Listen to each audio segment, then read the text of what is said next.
the Honda Grom 2015. My mate just picked up from Moto Den in Dalston, and earlier on you must have seen it that I was riding it, but this is what it looks like on flesh. He's got the yellow one. There's a black version you can get, red version you can get. I'm not sure if there's any more to get, but I mean, the red one is again black and red. Black one is black and I think grey or something.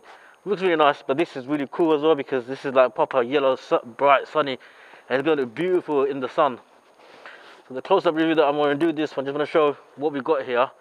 The tachometer, looks like all these naked bikes are coming sort of digital now. This one looks very similar to the one you get in on the Z800, the Kawasaki, but this is obviously Honda. So I switch it on, you can see it pulls off. He's got the time here. He's only done 5 miles. You can see it's in miles per hour, and that's the rev meter. So it's got 10k. Obviously, that bike will never go to 10k, so 125. He's got fuel gauge, so you know that when you're running out. He's on 1 bar. Obviously, I'm guessing that it will be flashing when he needs to fill it up. There are some settings here which I'm not going to mess about with at the moment because obviously it's a brand new bike still. I don't want to change any settings for him. He has put it on first gear as he stopped, but you've got the neutral like any other bike, as you can see, and first gear. I switched off. Now the different thing about this bike is the indicator lights. They come on as soon as you switch the bike on. The indicator lights are on constantly. Even if you start the bike, the indicator light stays on. Normally the indicator lights are switched off, but his one, they stay on. So if I just sort of switch it on, again you can see the ignition's on, but the headlight's not on. Let me just put it on neutral and put it on, start the bike up, and then you see what I'm talking about. So I've just started the bike, and this is cool. I think this is absolutely awesome. The blue light that's coming out, I don't know what that's meant to be, but whatever it is, it just makes it look mean. So Honda Grom again, short bike, very, very nippy, very fun to ride with and have lots of fun with it. Taking out of in the beach or something, riding to the beach or something, going through all the A roads.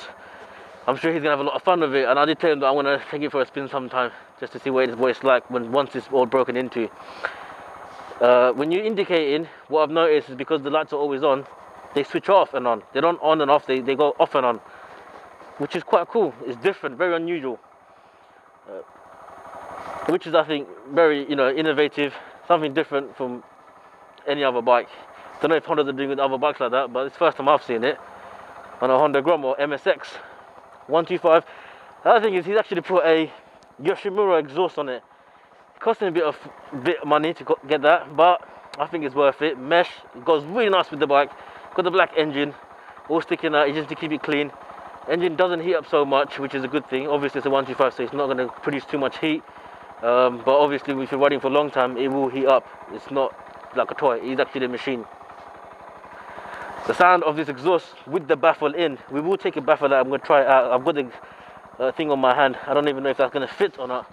Let's just see if that fits in to take it out.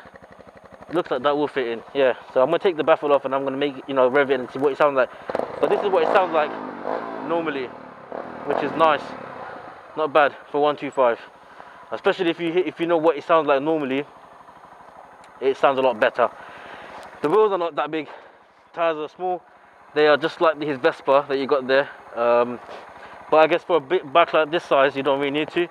Really easy to sit on, really easy to ride. Anyone that's riding first time on a geared bike, you're gonna have a little bit of fun, doesn't want to hurt himself, I think that's a perfect bike to get because it's just that easy to ride. Again, it comes with disc brakes.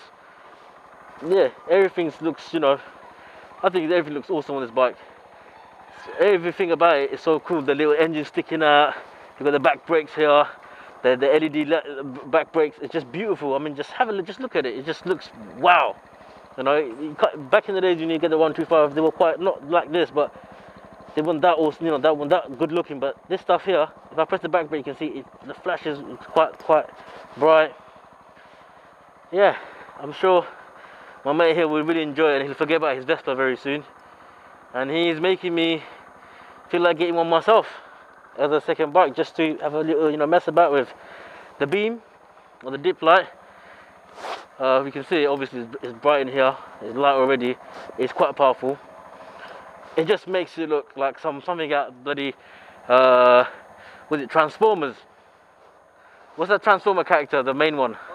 Bumblebee, yeah, that's it, same colour and everything. It just looks like that, you know. I think anyone that's thinking to get MSX shouldn't think about it, actually should go out there and get it. Really cheap, brand new, off the showroom, reliable, nothing to worry about. You know, not going to cost you so much, and you'll have lots of fun with it. Anyways, let's take the baffle out, and then we're going to try it out and see what it's like after that.